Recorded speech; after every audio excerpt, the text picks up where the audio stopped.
नमस्कार। पीडी व्यास नाम है हमारा। आप देखना शुरू कर चुके हैं नारी दूत। ये जो आपने जयकारे सुने ये कोलायत में आज लगाए गए। बीकानेर से कल मुकेश पुरोहित, पुरुषोत्तम उपाध्याय, शिव व्यास द्वारकाधीश गुजरात के लिए पैदल रवाना हुए। इसका कारण मुकेश पुरोहित ने भगवान से यह प्रार्थना की थी कि जेठानंद व्यास के विजय होने पर मैं आपके श्री चरणों में धोख लगाने के लिए बीकानेर से पैदल आऊँगा। इनके साथ पुरुषोत्तम उपाध्याय भी रवाना हुए। ये है मुकेश पुरोहित।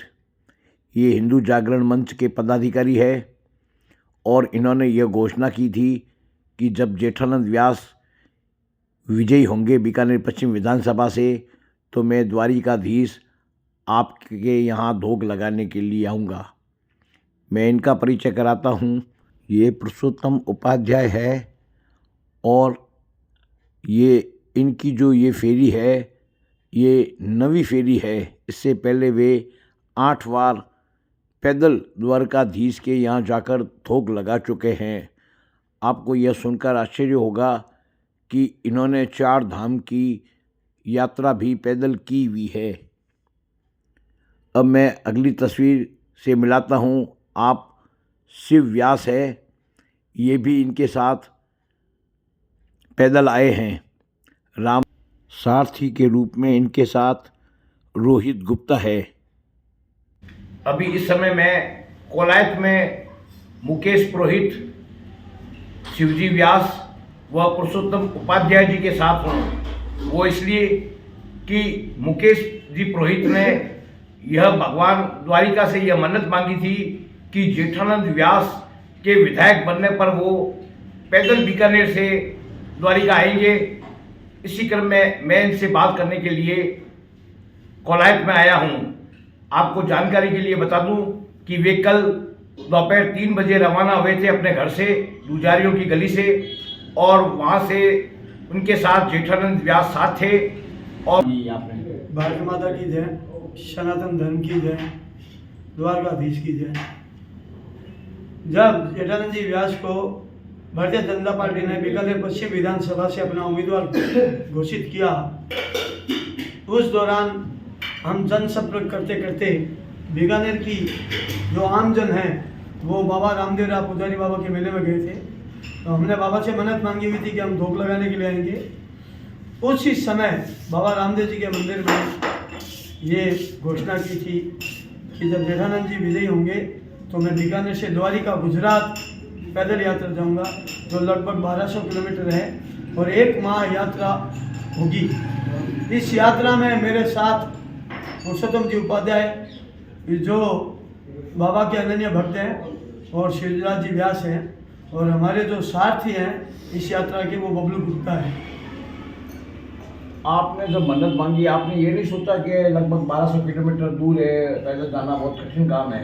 वैसे बहुत छोटी यात्रा के लिए जो मन्नत मांगते हैं वो भी सोचते हैं 7 बार। आपने ये नहीं सोचा कि इतना लंबा सफ़र है, कैसे जाएंगे, क्या करेंगे? कोई आपके दिमाग में नहीं है इस तरह का कुछ?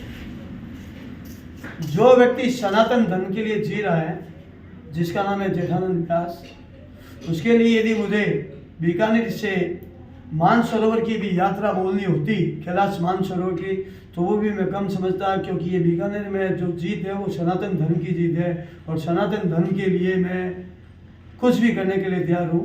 और जेठानंद जी मेरे लिए आदर्श हैं और पूरे बीकानेर की नहीं, बीकानेर के आसपास नहीं, पूरे राजस्थान में भी नहीं, भारत में जो धर्म यात्रा है उसका एक पूरा परचम है और उसका जो व्यक्तित्व है उस व्यक्तित्व के लिए उसकी जीत हुई है और उस जीत के लिए मैं कुछ भी करने के लिए तैयार था। वैसे जो भी मन्नत मांगते हैं भगवान से वो बहुत लंबा समय निकाल देते हैं वो पूरी करने के लिए। आपने 3 तारीख को परिणाम घोषित हुआ, 8 तारीख को बीकानेर से रवाना हो गए, इसका क्या कारण?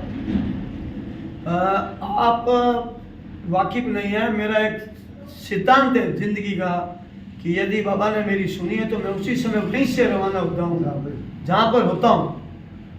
3 तारीख को विचार था कि मैं रवाना हो जाऊँ, लेकिन पिछले 1.5 महीने से जो चुनाव कार्य का था उसकी थकान तो थी नहीं मेरे, लेकिन जो लोगों से जुड़ा था उन लोगों को धन्यवाद देना था, जनता का धन्यवाद देना था, परिवार के लोगों से मिलना था, इसलिए 8 तारीख हुई। नहीं तो मैं 3 तारीख को रात को 9 बजे बीकानेर से प्रस्थान करने का विचार था। अब बात करते हैं शिवजी व्यास से। ये भी इनके साथ आए हुए हैं। ये बाबा रामदेव और ज्वाज्वला माता मंदिर तक साथ रहेंगे।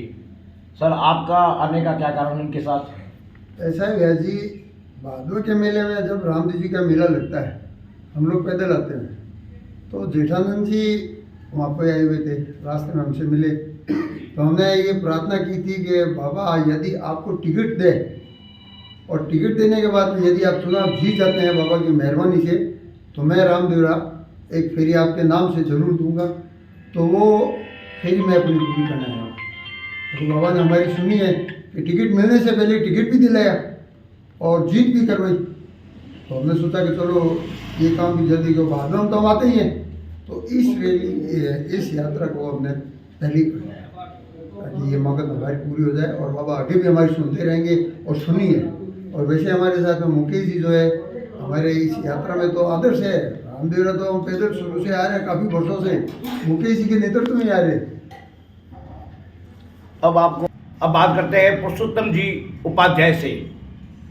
सर, आपकी कितनी है फेरी? मेरी रामदेवरा की 175वीं फेरी है और द्वारका की 9वीं फेरी है। तो आपने ऐसा कोई संकल्प ले रखा है क्या? कुल कितनी फेरी निकालेंगे? 151 फेरी बिना नागा करिए हर महीने।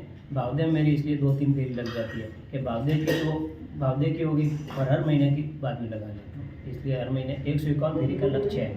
कोई लोग लालच नहीं है, सनातन धर्म की। अब मैं बात करता हूँ मुकेश जी से। फिर आपका सर कल रवाना हुए थे 3 बजे, अभी आप कॉलेज में हैं, तो आपका क्या अनुभव रहा कल से लेके आज तक का?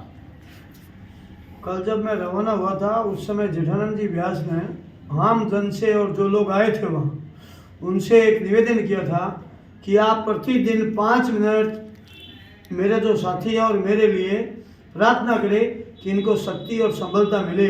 मुझे लग रहा है कि वो जो लोग बीकानेर बैठे हैं या जहाँ पे भी बैठे हैं वो मेरे लिए प्रार्थना करें, उसकी शक्ति और संबलता है और वो द्वारकानाथ हमारी डोर खींच रहा है।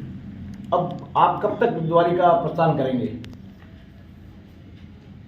सभी लोगों का ये मानना है कि जो लोग बीकानेर से जाते हैं वो 40 दिन लेते हैं, लेकिन मैं नहीं चाहता कि ऐसी कोई बात हो। मैं 31 तारीख की सुबह द्वारिका में धोख लगूंगा पुरुषोत्तम जी के सानिध्य में। साथियों, आप थे मुकेश पुरोहित, शिवजी व्यास, पुरुषोत्तम जी उपाध्याय और इनके साथ जो गाड़ी चलाने वाले हैं बबलू जी गुप्ता। ये चारों बीकानेर से द्वारिकाधीश के लिए रवाना हुए हैं। भगवान इनको शक्ति दे और ये स्वस्थ रहे और द्वारिका में धोख लगावे। अपना और अपनों का ख्याल रखिए। कैमरा पर्सन का सेवक के साथ दीजिए इजाजत। नमस्कार।